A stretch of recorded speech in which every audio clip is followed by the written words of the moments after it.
આજના બપોરના તાજા સમાચાર છે। ભિખારી બન્યો કરોડપતિ। સવારમાં ઉઠી અને કટોરો લઈને સીધો મંદિરે પહોંચી જતો ભીખ માગવા માટે। મંદિરે આવતા જતા પબ્લિક જોડે પગ પકડી પકડીને ભીખ માગતો અને ઓયથી પૂરું થાય એટલે સીધો પહોંચી જાય હીરો બજારમાં।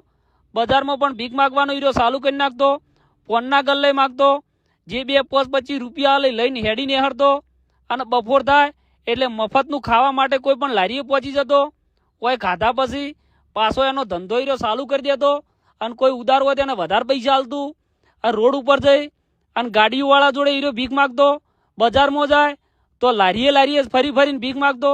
જે પૈસા લઈ સીધો હેડીને હરતો, કોઈને છોડતો નહીં। આ હોય ભીખ માગવાનું પૂરું થાય એટલે પછી હોજ પડે એટલે એના ઠેકાણે હીરો આવી જતો। જો એને રોજની નક્કી કરેલી જગ્યા હોય આવ્યા પછી આ ભિખારી એના જૂના કપડા હીરો કાઢી નાખતો અને નવા કપડા ઠઠાઈ દેતો।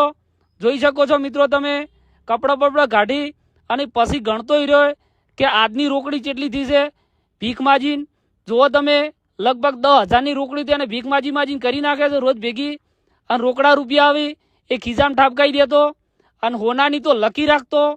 જોઈ શકો મિત્રો તમે પાર્ટી સૂટ તો બૂટ રાખતો હતો અને આઈફોન પણ રાખતો હતો। જોઈ શકો મિત્રો તમે પછી જૂના કપડા હીરે આમાં ભરી અને બિસ્તરા પોટલા તો મેલી અને સીધી ગાડીની ચાવી હાથમાં લઈ અને ઘુમાઈને નીકળી જતો। અને આ બે મિત્રોને યાદ આવ્યું કે આ તો પેલો ભિખારી સવારમાં અમે ભીખ આલી હતી આવો બધો કરોડપતિ છે, આવી તો ખબર જ નથી। અને એની લશ્કરી લાઈફ તો જુઓ, લશ્કરી ગાડી જુઓ। આ લશ્કરી ગાડી લઈને હીરો સીધો નીકળી જતો। પેલા બે ભાઈ વિચારમાં પડ્યા કે આ ભિખારી કરોડપતિ છે